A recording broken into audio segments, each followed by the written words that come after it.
자, 데살로니가에서 복음을 전한 바울 일행이 이제 유대인들의 핍박 때문에 그곳을 떠날 수밖에 없게 됩니다. 그래서 이동한 곳이 바로 베레아라고 하는 지역인데, 자, 10절 말씀 보면 밤에 형제들이 곧 바울과 실라를 베레아로 보냈다. 그들이 이르러 유대인의 회당에 들어갔다라고 기록합니다. 지도를 한번 보여주시면 이 베레아가 여러분 유럽이라고 하는 큰 지명이 있지 않습니까? 그 다음에 거기 마게도냐, 그 마게도냐의 첫 성이었던 빌립보가 제일 위에 있잖아요. 그 빌립보에서 매 맞고 감옥에 갇혔었잖아요. 거기서 이제 쫓겨나와서 암비볼리아와 아볼로니아를 통과해서 어디 갔습니까? 지난주에 데살로니가 교회를 갔잖아요. 근데 거기서 또 유대인들이 괴롭히는 거예요. 유대인들이 핍박을 하니까 막 믿는 사람 중에 야손의 집에 그 형제들 잡아 끌어갖고 뭡니까 이렇게 고문하려고 했는데 보석금 받고 풀어주는 그런 일들이 있지 않습니까? 그런 다음에 이제 바울 일행을 이 베레아 성도들이 같이 데살로니가 성도들이 베레아로 이렇게 보내게 되는 건데, 그 밑에 바로 베레아라고 있죠. 이 데살로니가에서 베레아까지 약 80km 정도 걸리고, 여기 빌립보에서 암비볼리, 아볼로니아, 데살로니가까지는 여러분 제가 지난주에 얘기했던 그 로마의 큰 대로 에그나티아 대로를 따라오면 되거든요. 근데 에그나티아 대로가 이 동쪽의 비잔티움으로 시작해서 저기 바다 끝에 있는, 거기 지명은 없는데 디라키움이라는 곳까지가 그 대로거든요. 그게 한 1100에서 1200km 정도 된답니다. 그리고 배 타고 건너면 어디예요? 배 타고 건너면 거기가 로마라고 써 있잖아요. 로마. 바울이 나중에 거기 가게 되는데, 자, 오늘 베리아로 이렇게 내려갑니다. 그리고 아예 지도를 볼 때 한 번 더 보세요. 쭉 밑에 내려가면 어디 있죠? 오늘 그래서 아덴까지 간다는 얘기가 오늘 있거든요. 딱 봐도 거리가 멀죠. 그러니까 베레아에서 아덴까지는 약 380km 정도 되는 거리입니다.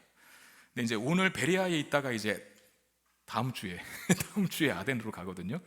오늘 아덴으로 가지만 다음 주부터 보게 될 본문에 아덴에서 있었던 일들을 기록을 합니다.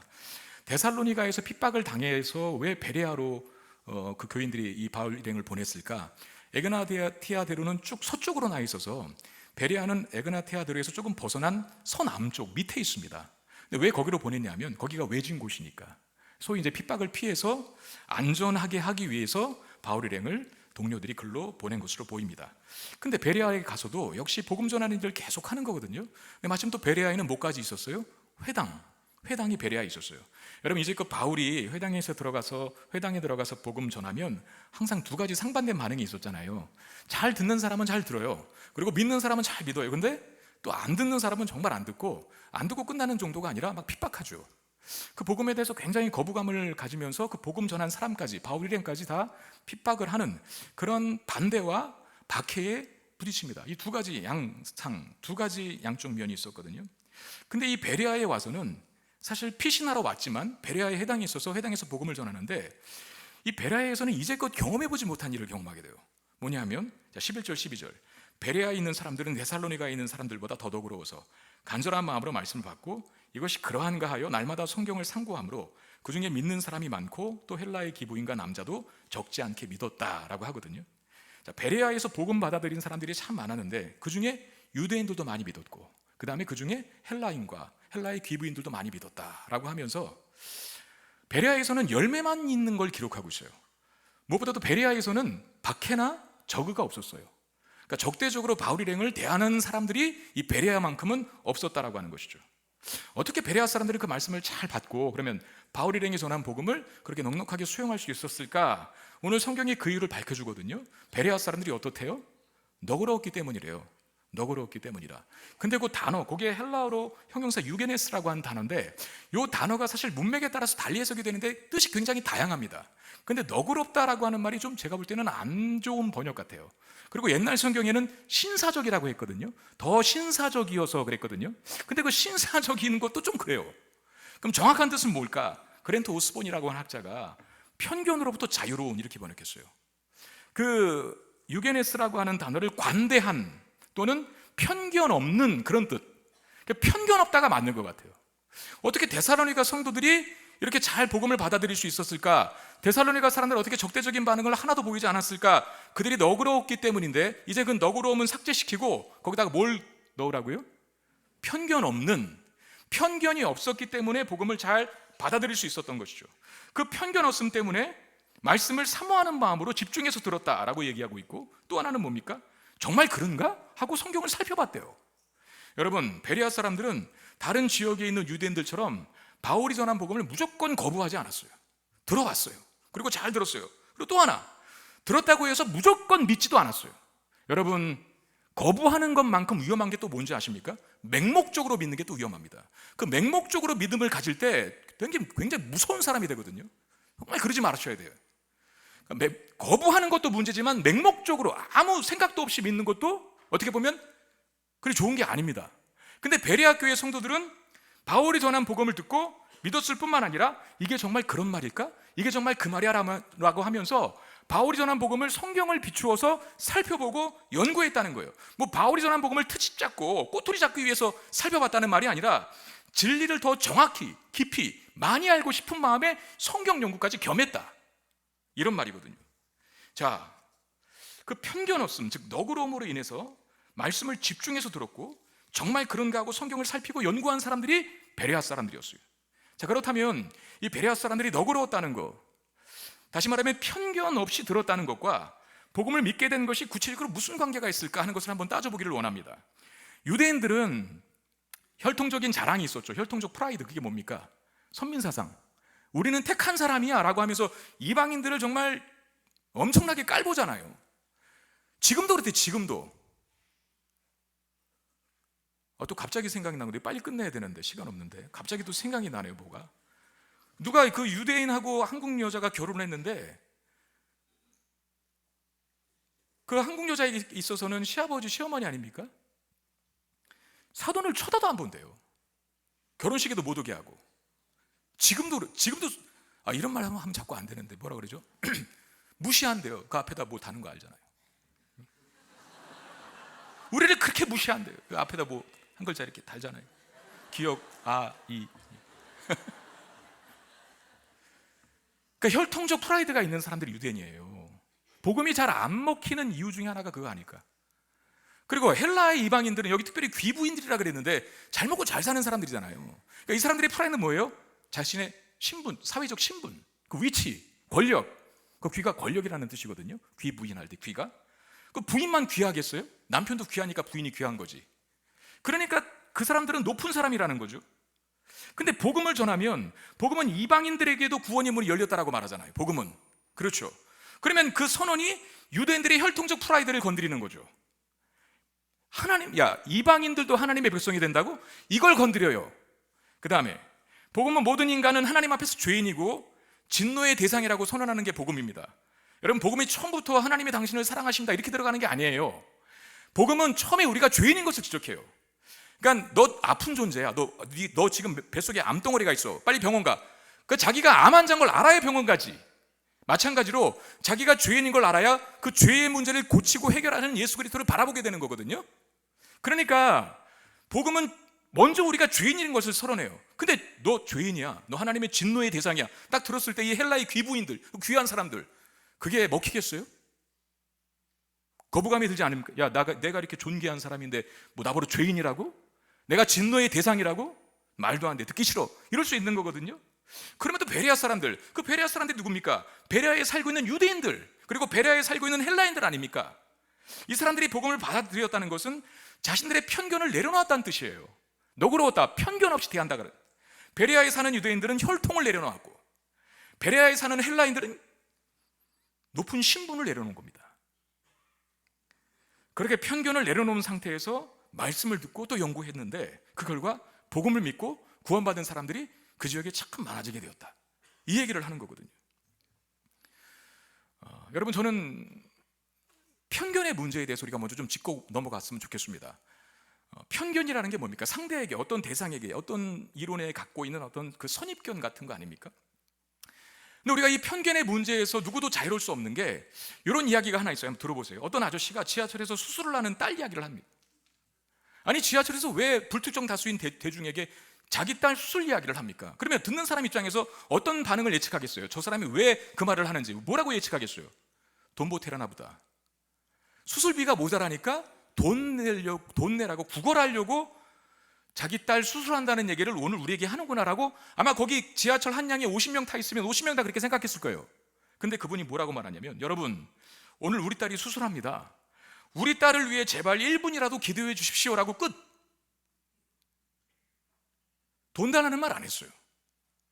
우리는 그 말 끝에 딸 수술한다는 얘기를 불주둥 다수에게 하니까 너 돈 달라고 하나 보다 라고 하는 편견을 가지고 사람을 대하거든요, 대다수가. 근데 그 편견이 가진 문제가 뭐냐면, 영적인 관점에서 하나님 말씀을 들을 때도 편견 가지고 들어요. 이게 문제입니다. 우리나라 사람들이 가장 많은 시간을 소비하는 플랫폼이 뭡니까? 여러분 다 아시는 유튜브입니다. 다양한 주제를 담은 콘텐츠들이 무수히 유튜브에는 많고요, 심지어 구독자의 성향과 관심사에 따라서 계속 흥미로운 영상들을 올려줘요.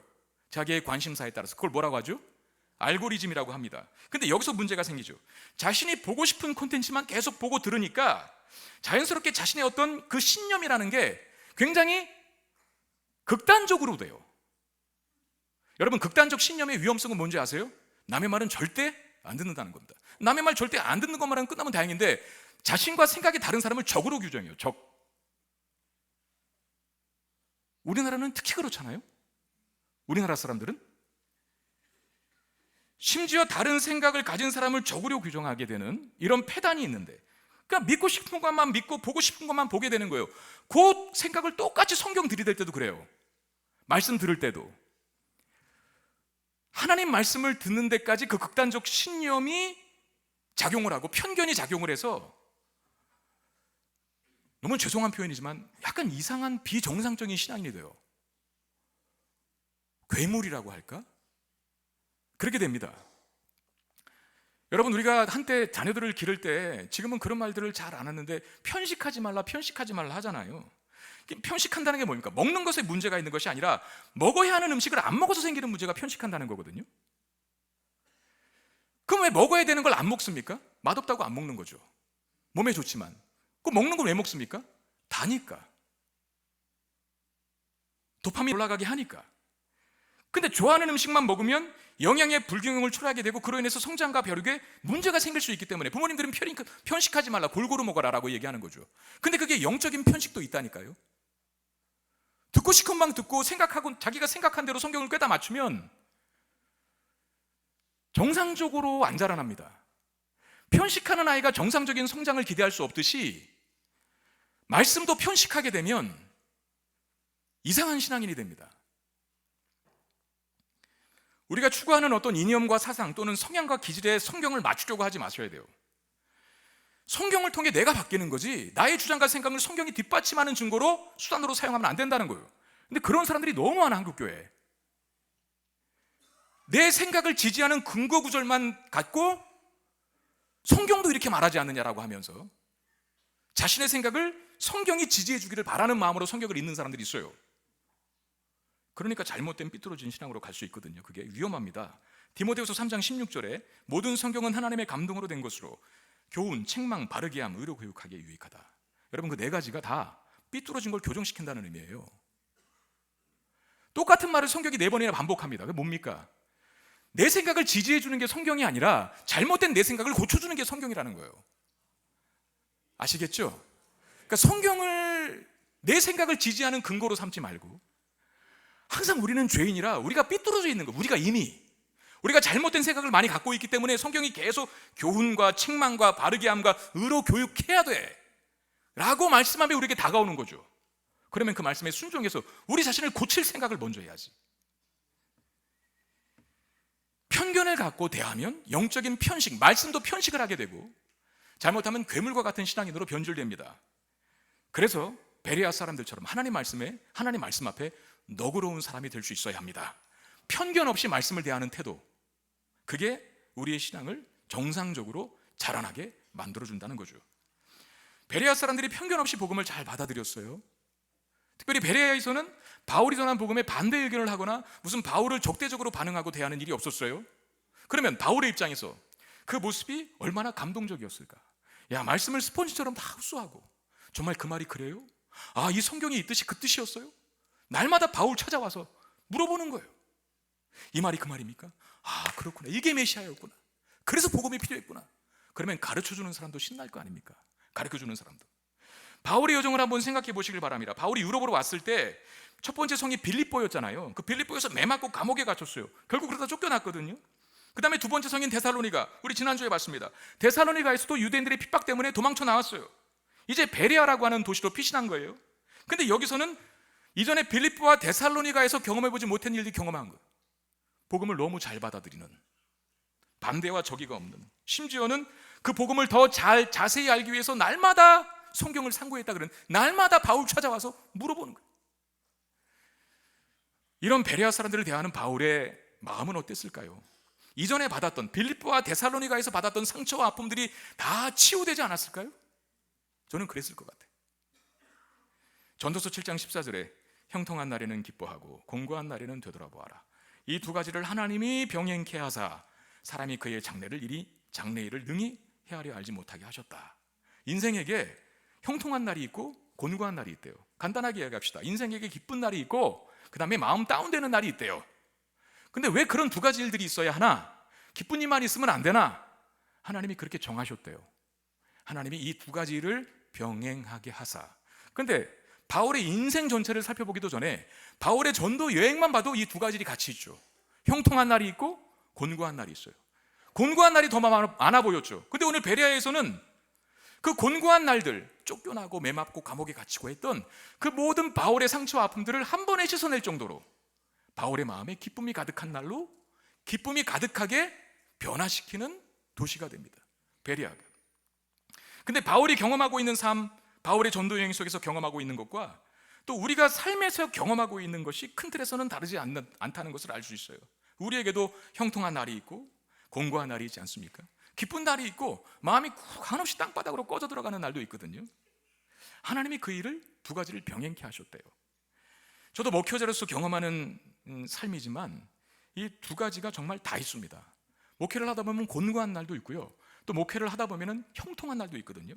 사역을 하다 보면 막 힘이 나기도 하고 그럴 때가 있어요. 참 이 사역이 보람되다, 성도들의 변화가 기대된다, 야, 참 하나님 앞에서 큰 꿈을 갖게 되는, 내가 정말 목회자기를 진짜 잘했다, 내 인생에 가장 탁월한 선택이 있다면 내가 목회자 된 것이다 라고 느껴질 만한 일들이, 그런 보람이 있을 때가 있거든요. 근데 또 반대로 곤고한 날도 있어요. 정말 힘들 때가 있어요. 내가 왜 이거밖에 못했지? 내가 지금 10몇 년을 이렇게 설교를 하고 있고 성경 공부를 인도하고 있고 이렇게 목회를 하고 있는데 아직도 노하우가 없나? 이거밖에 내가 안 되나? 그러면서 푹 꺼질 때가 있어요. 내가 무능력해서 저 사람이 안 바뀌는 건 아닐까? 내가 설교를 잘 못해서 저 사람이 여전히 제자리 걸음하고 있는 건 아닐까? 라고 하면서 자괴감에 빠질 때가 있어요. 어떨 때는 너무 잘 돼서 자신감이 하늘을 찌르고, 어떨 때는 너무 안 돼서 자괴감이 땅바닥까지 나를 떨어뜨려 나와요. 저희 목회 현장 속에서 두 가지가 공존합니다. 그건 우리의 인생도 마찬가지일 거라고 생각해요. 여러분들의 인생에도 날씨로 비유하면 잔뜩 흐린 날씨가 있고 반대로 맑고 청명한 날씨가 있지 않습니까? 더 명확하게 얘기해서 여러분들에게 질문 드리겠습니다. 여러분들에게 인생 속에, 여러분들의 인생이 아니에요. 여러분, 이 세상에는 비바람이 부는 날이, 비바람의 소용돌이가 부는 날이 많을까요? 아니면 비바람이 없는 날이 많을까요? 이게 좀 쉽네요, 너무. 원래 앞에 뭐 있었는데 제가 시간 때문에, 오늘 성가대 너무 좋았어요. 근데 너무 길었어요. 뭐 하다가 또 요새 나이를 먹나 봐요. 바로 앞에 걸 까먹어요, 자꾸. 비바람 못 줬다고요. 비바람이 있는 날이 더 많을까요? 비바람이 없는 날이 더 많을까요? 비바람이 없는 날이 훨씬 많거든요, 우리 인생에. 그건 세상도 마찬가지죠. 실제 날씨도 온 세상 다 통틀어서 비바람이 있는 날보다 비바람이 없는 날이 훨씬 많아요. 우리 인생도 마찬가지일 거예요. 우리 인생의 고난과 곤고함을 비바람이라고 생각해 보세요. 우리 인생의 형통한 날을 비바람이 없는 날로 생각해 보세요. 그러면 형통한 날이 훨씬 많거든요. 근데 그 형통한 날은 안 기억해요. 이상하게. 곤고한 날만 아주 꽂히죠. 곤고한 날만 꽂혀갖고 내 인생이 늘 그렇게 초라하고 우울한 것 같아. 하나님이 나를 안 도와주시는 것 같아. 왜 그렇게 느낄까요? 제가 한 신문에 올라온 칼럼을 보았습니다. 사람들은 긍정적인 정보보다 부정적인 정보를 더 빨리, 더 오래 기억하는 경향이 있다고 합니다. 부정적인 정보를 더 오래 기억한다. 전문 용어로는 부정편향이라고 합니다. 그 이유 중에 하나가 우리의 감정 시스템이 좋은 일보다 나쁜 일에 더 주의를 주고 더 크게 오래 반응하도록 설계되어 있기 때문이래요. 근데 이건 틀린 거예요, 제가 볼 때. 왜냐하면 우리의 감정 시스템이 그렇게 구조되어서가 아니라 죄의 문제 때문이죠. 죄. 우리가 죄인이기 때문에 부정적인 것에 더 많이 치우치는 이유가 그거라는 거예요. 예를 들어 이 사람이 이렇게 합니다. 10만 원이 우리에게 생겼을 때의 기쁨보다 10만 원이 없어졌을 때의 슬픔이 더 크다. 10만 원이 생기는 일이 기쁘잖아요. 근데 그 기쁨보다 없어진 것에 대한 슬픔이 더 크대요. 사람들의 감정 구조가 만약에 그렇다 쳐서 부정적인 것에 더 많은 영향을 받고 형통한 날보다는 곤고한 날이 더 우리의 인생 속에 뇌리에 각인된다 쳐도 우리는 좀 달라야 하지 않습니까? 왜? 예수 믿는 우리는 이제 새롭게 변화된 사람들이잖아요. 더 이상 죄가 우리를 주관할 수 없는, 아까 찬양했잖아요. 그 죄가 우리를 주장할 수 없다고. 우리 사망 권세에서 이겨났다고. 그러면 우리는 곤고한 날이 아닌 현통한 날에 포커스를 두고 살아야 하지 않을까요? 부정에 묶여 사는 것보다 긍정에 우리의 마음을 두고 사는 것, 늘 비관과 우울함에 빠져 사는 것보다 하나님이 하실 일에 대한 기대와 소망으로 살아가는 게 예수를 믿어 죄의 결박에서 풀려난 하나님의 사람들의 특권 아니겠습니까? 우리 그렇게 될 수 있다는 거죠.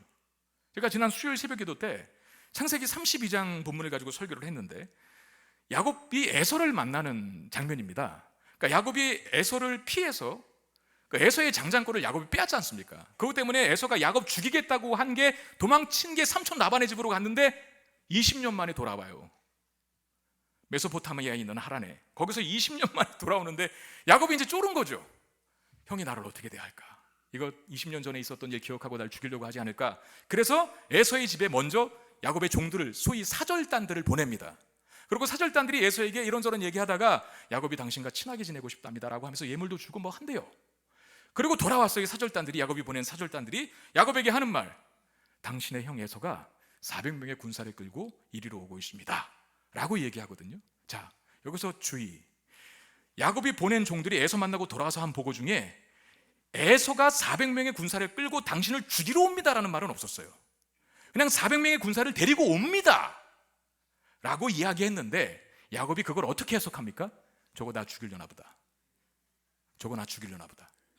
그리고 막 그 다음 내용 아시잖아요. 막 때를 이렇게 막 순서대로 보내고 안 되면 도망칠 생각하고. 여러분, 그 400명을 데리고 온 이유가 뭘까? 창세기 33장 12절에 에서가 이르되 우리가 떠나자, 내가 너와 동행하리라. 에서를 결국 만나게 되거든요. 야곱이 걱정했던 일은 일어나지 않았어요. 그리고 에서가 400명을 데리고 온 이유는 야곱을 죽이기 위함이 아니라 야곱을 보호하기 위함이었어요. 야곱의 무리를. 자, 똑같은 어떤 한 대상을 저거 나 죽이러 오는 걸 거야 라고 바라볼래요? 아니면 똑같은 대상을 저게 날 지키러 오는구나. 원래 야곱은 저게 날 죽이러 오는 살인부대로 볼 필요가 없었거든요. 왜? 하나님이 이미 너 지켜주시겠다고 천사들을 계속 보여주시고 계속 말씀해 주셨거든요. 꿈에 나타나서도 지키겠다고. 그러면 에서가 400명 군사를 데리고 와서 야곱을 죽일 리가 없어요. 하나님 믿었다면. 그러면 400명의 군사를 데리고 옵니다를 야곱이 어떻게 해석해야 했습니까? 저거 나를 죽이러 오는 살인부대로서 해석하는 게 아니라 나와 식솔들을, 내 가축들을, 내 재산들을 지키러 오는 호위부대로, 경호부대로 이해해야 맞는 거죠. 여러분들의 인생 속에 400명의 군대가 때로 올 텐데 그걸 뭘로 보십니까? 저게 날 죽이러 오네 하면서 두려움에 빠질래요? 늘? 아무것도 못하는 인생 되고 있을래요? 아니면 날 도우러 오는구나 라고 이해하실래요? 분명한 건 하나님이 야곱을 지키겠다고 약속하셨듯이 저와 여러분들을 지키겠다고 약속하셨습니다. 그러면 부정에 묶이지 말고 긍정적으로 바라보라는 거죠. 곤고한 날에 묶이지 말고 형통한 날로 바라보라는 거죠. 자, 바울의 사역을 지속할 수 있었던 이유가 뭡니까? 바울에게는 곤고한 날도 참 많았어요. 복음만 전하면 매를 맞았으니까, 복음만 전하면 핍박을 받았으니까. 그런데 베레아 같은 동네에서는, 베레아 같은 도시에서는 누구도 반대의 의견이 없어요. 그리고 잘 복음을 받아들여요. 바울은 부정에 묶인 사람이 아니었습니다. 물론 고난과 핍박도 있었지만, 곤고한 날도 있었지만, 비바람이 몰아치는 날도 있었지만, 그거보다 하나님이 찬란한 태양빛을 쨍쨍 내리쳐준 날을 더 많이 기억했어요. 자신과 함께하고 귀한 열매를 맺게 하신 날을 더 많이 생각하고 묵상했어요. 그러니까 또 전도할 수 있는 거예요. 이게 2차 전도 여행 중에 일어난 일이거든요. 바울이 2차 전도 여행으로 끝납니까? 아닙니다. 성경이 기록된 것만으로 확인되는 게 3차 여행까지 갑니다. 그럴 수 있는 힘이 어디서 나왔을까? 계속 힘든 일만 묵상했다면 포기했을 겁니다. 그러나 보람 있고 감사했던 일을 더 많이 묵상하고 기억했기 때문에 또다시 전도하고 또다시 전도 여행 떠날 수 있었던 거죠. 여러분, 우리에게도 좋은 일, 감사한 일이 참 많거든요. 근데 왜 이렇게 감사가 없을까요? 감사는 주어지는 것이 아니라 발견하는 것입니다. 따라합시다. 감사는 주어지는 것이 아니라 발견하는 것이다. 여러분, 한번 눈 크게 뜨고 여러분들의 인생 속에 하나님께서 베풀어 주시는 은혜의 흔적들을 한번 살펴보세요. 그걸 늘 못 보니까, 잘 눈이 실눈 뜨고 있으니까 잘 안 보이는 거거든요. 그리고 너무 안 좋은 것만 크게 보니까 하나님 베풀어 주신 은혜는 안 보여. 그러니까 늘 불평, 불만, 원망, 두려움, 불안 이렇게 살아가는 거예요. 근데 눈 크게 뜨고 한번 잘 살펴보면 감사할 거리가 수만큼 땅에 박혀있는 보석처럼 많을 거예요. 그러면 그렇게 감사를 발견해서 하나님을 향한 기대와 소망으로 가득 찬 인생이 되면 그 사람은 두려움과 불안 가지고 이 땅을 살겠습니까? 아니면 평안과 소망 속에 살아갈 수 있겠습니까? 뻔한 거 아닙니까? 바울이 베레아에서 경험한 것이 그 느낌, 참 힘이 되고 격려가 된 거죠. 안 좋은 일보다는 좋은 일을 더 많이 보는 바울의 영적 시선 때문에 또다시 전도 여행을 갈 수 있었던 겁니다. 근데 베레아에서 이런 보람도 잠시 또 누가 쫓아왔어요. 누가 왔을까? 데살로니가에서 바울을 핍박했던 데살로니가 유대인들이 베레아까지 쫓아왔어요. 바울 잡으려고. 자, 13절. 데살로니가에 있는 유대인들은 바울이 하나님의 말씀을 베레아에서도 전하는 줄을 알고 거기도 가서 무리를 움직여 소동하게 하거늘 그랬습니다. 참 바울의 삶이 힘들어 보이죠. 조금 했떴나 싶다가 또다시 비바람이 돌풍이 부네요. 참 여러분, 이게 바울이 한번 돼보셔야 돼요. 우리는 사실 누가 나한테 조금만 뭐라 그래도 그 뭐라 그런 게 다이렉트로 뭐라 그런 게 아니라 뭘 통해서 들어도 말끈하고 그거 때문에 잠 못 자고 막 여기 속이 막 얹힌 것처럼 그냥, 응? 누가 나한테 조금만 뭐라 그래도 그러잖아요 우리가. 근데 바울은 뭐라 그런 정도가 아니라 죽이려고 다가오거든요. 잡아들이려고. 얼마나 힘들까 이 인생이. 근데 오늘 본문에는 그렇게 힘든 상황을 계속 맞는 바울에게 참 힘이 되고 위로가 되는 일들도 여러 번 눈에 띕니다. 자, 앞으로 세 구절을 이제 보여줄 텐데 한번 보여주세요. 자막 세 구절. 자, 네, 첫 번째 10절. 밤에 그 형제들이 곧 바울과 실라를 베레아로 보냈다. 이게 어디서 일어나는 일입니까? 데살로니가에서. 데살로니가에서 유대인들이 핍박이 일어났을 때 데살로니가의 교인들이 바울을 피신시켜요. 바울을 보호해 줍니다. 그리고 14절. 형제들이 곧 바울을 보내어 바다까지 가게 하되 베레아까지 데살로니가 유대인들이 바울 잡으려고 쫓아왔어요. 그랬더니 또 베레아에서 예수를 믿은 동료들이 바울을 또 바다까지 보내서 배 타고 이제 아테네로 보내는 거죠. 15절에 보니 더 기가 막힌데 바울을 인도하는 사람들이 그를 데리고 아덴까지 이르러 그에게서 실라와 디모데를 자기에게로 속히 오게 하라는 명령을 받고 떠나니라. 바울을 인도하는 사람이 어디까지 갔대요? 바다까지 데려다 줬대? 아니면 아테네까지 데려다 줬대요? 여러분, 이게 놀라운 일입니다. 아까 제가 베레아에서 아테네까지 몇 킬로라 그랬어요? 380이라 그랬는데 잘못했네요. 320입니다. 320km가 육로고 400km는 해로예요. 해로. 배 타고 가는. 근데 바울이 배 타고 갔을 거라고 보거든요. 왜냐하면 바다까지 보내줬다고 하니까. 그럼 배 타고 400km면 며칠 걸릴까요? 당시에 4일 걸립니다.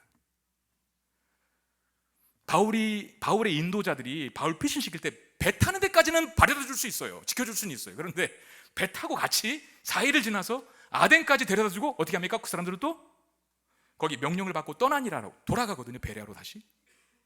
여러분 같으면 이렇게 할 수 있습니까? 뭐 바울이 애인인가요? 애인도 이렇게 안 해줄걸요? 여보가 아니라 애인은 뭡니까? 자기야, 나 여기 지금 의정부인데 나 제주도까지 좀 바래다 줘. 못 바래다 주는 거예요 그거. 근데 바울을 인도하는 사람들이 아테네까지 바울을 데려다 줍니다. 저는 이게 참 위로가 되더라고요. 바울이 고난도 많이 당하지만 적도 많지만 그 바울을 목숨 걸고 지켜주는 사람들이 곳곳에 있는 거예요. 이게 어쩌면 가뭄의 단비같이 내려지는 은혜, 가뭄의 단비같이 내려지는 은혜가 아니었을까. 바울을 살게 하는, 바울의 숨통을 트이게 하는. 바울은 공격을 피해서 베레아를 떠납니다. 근데 실라와 디모데는 또 남겨요. 베레아에. 왜 남겼을까? 너희들 둘은 남아.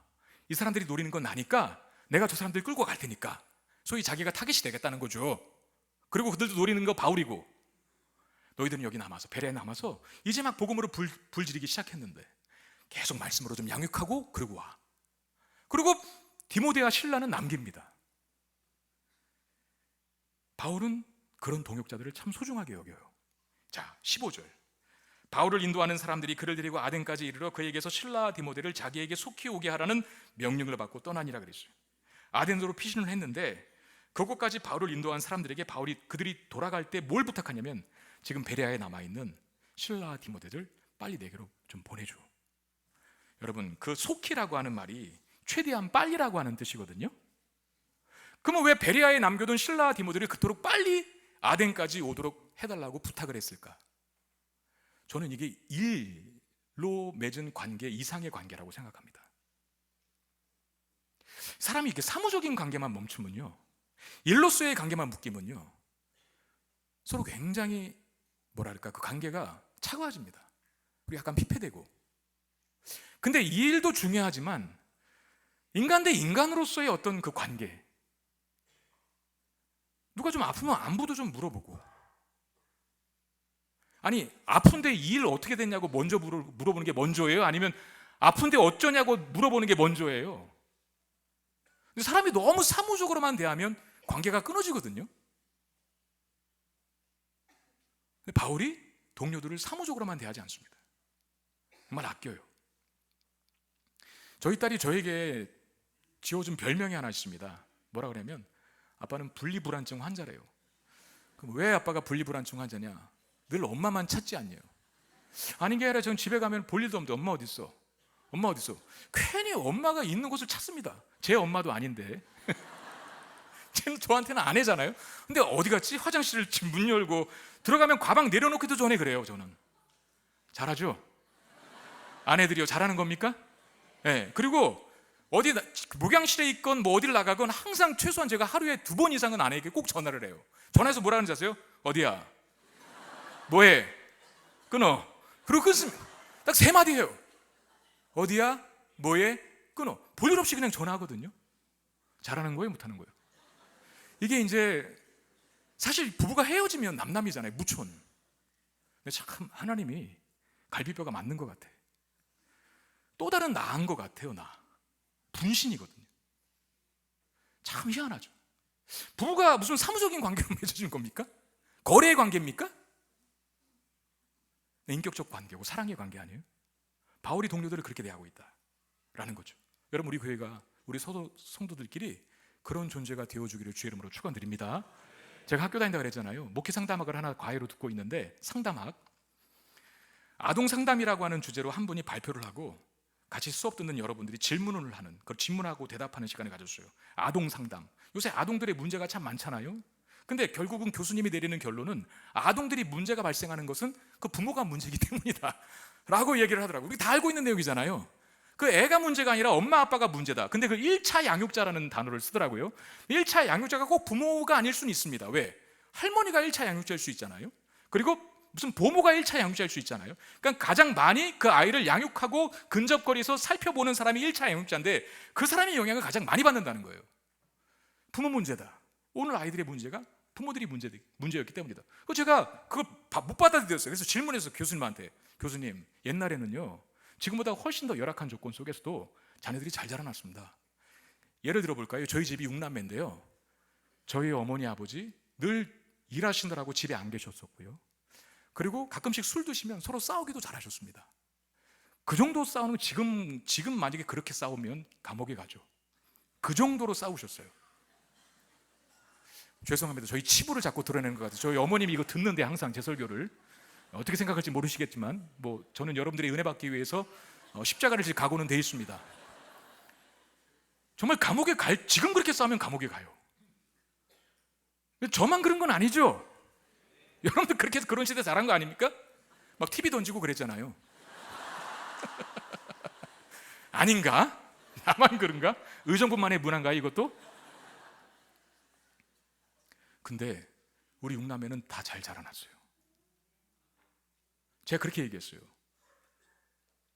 우리 집안이 삐뚤어져야 된다. 만약에 그렇게 따지면 부모가 잘못해서 아들이 잘못 자라난다면 그럼 옛날 부모들은 다 그렇게 못했는데 지금은 되게 잘하잖아요. 어쨌든 비교적 옛날보다는 훨씬 더 자녀들한테 못해주는 게 뭐가 있습니까?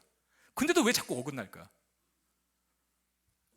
저희는 잘 자라났다고, 지금도 부모에게 효도한다고 그랬거든요. 근데 그 교수님이 저한테 이런 질문을 하더라고요.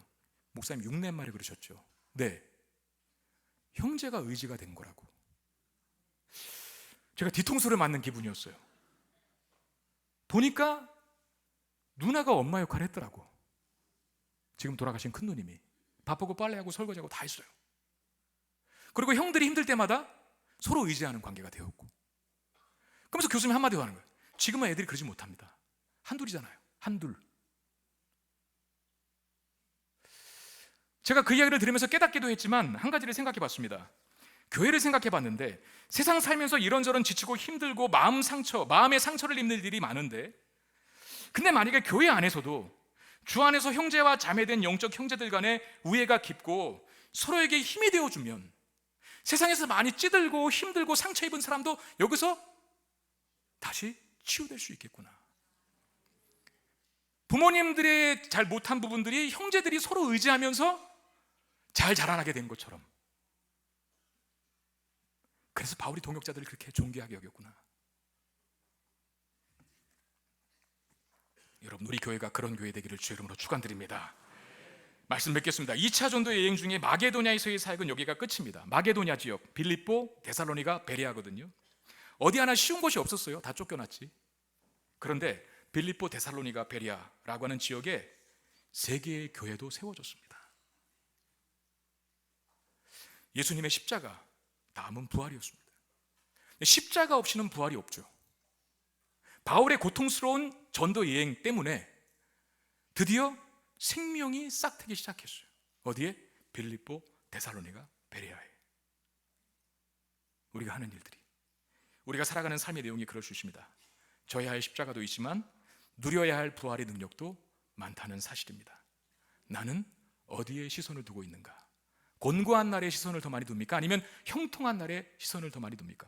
고난과 고통에 시선을 더 많이 둡니까? 아니면 부활의 기적에, 하나님의 은혜에 더 많이 시선을 두십니까? 예수님도 십자가만 보지 않으셨거든요. 히브리서 12장 2절, 믿음의 주요 또 온전하게 하시는 이인 예수를 바라보자.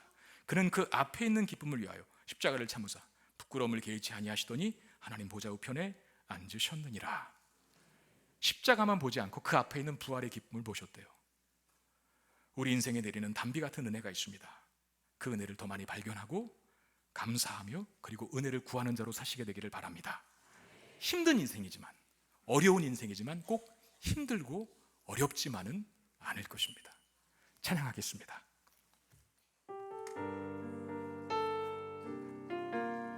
모든 것이 주님의 은혜라며, 모든 것이 주님의 은혜라며, 내 삶에 당연한 것은 하나 없네. 고르고 골라 내게 주신 것이라며, 내 삶에 버릴 것은 전혀 없네. 모든 것이 주님의 은혜라며, 내 삶에 당연한 것은 하나 없네. 고르고 골라 내게 주신 것이라며, 내 삶에 버릴 것은 전혀 없네. 메마른 땅에서도 날 만족해 하시오. 나로 물이 끊이지 않는 새 만드신 주님, 나의 피곤한 무릎 일으켜 주시오. 지금도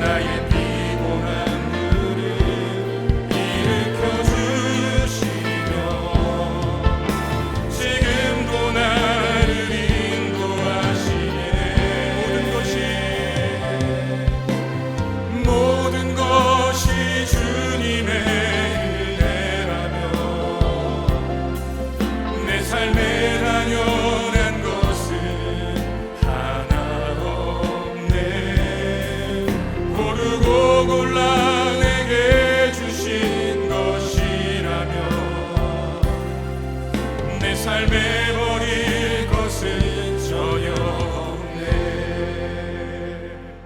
우리 짧게 1분만 기도할 때, 하나님, 내가 내 삶에 펼쳐주신 가뭄과 같은 인생이지만 그래도 때를 따라 흘려주시는, 보내주시는 은혜의 담비, 그거 더 많이 보게 되기를 원합니다.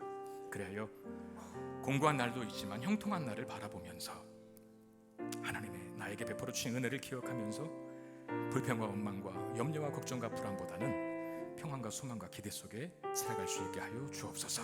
우리 마음으로 같이 기도하는 시간 갖겠습니다. 기도하겠습니다. 오 하나님, 공고한 날이 있지만 형통한 날을 더 많이 바라보는 믿음의 눈이 있게 되기를 원합니다. 우리 베레아에서 일어난 놀라운 기적, 복음을 잘 받아들이는 하나님 아름다운 사건들을 보면서 또다시 전도의 일이 우리 믿는 것이 우리 인생 속에 펼쳐가시는 하나님의 은혜의 흔적들을 보는 눈이 있게 하셔서 믿음으로 그 길을 걸어갈 수 있는 될 수 있도록 인도하여 주옵소서.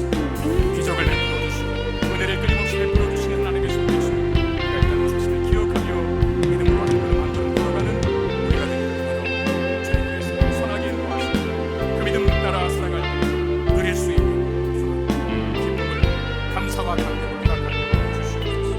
오 하나님, 은혜 베풀어 주시옵소서.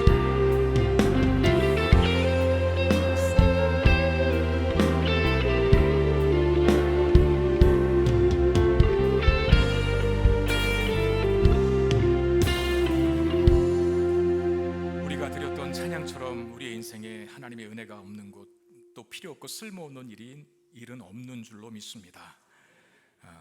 껍데기만 보고 불평과 원망과 두려움에 사로잡히기보다 그 안을 자세히 들여다보면 하나님께서 나를 위해서 베풀어 주신 많은 은혜의 흔적들이 있는데 그거 보면서 감사와 기대 속에 사는 우리 모두가 되게 해 주시옵소서. 선교팀 지켜주시고 사역과 복음 전도의 귀한 열매 맺혀지게 하시고 무사히 돌아올 수 있도록 지켜 보호하여 주옵소서. 임직식을 앞두고 있는데 은혜의 시간, 기쁨의 잔치와 같은 자리가 될 수 있게 해 주시옵소서.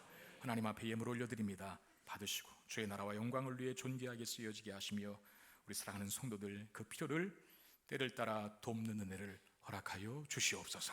우리 주 예수 그리스도 이름으로 간절히 축복하며 기도하옵나이다. 아멘.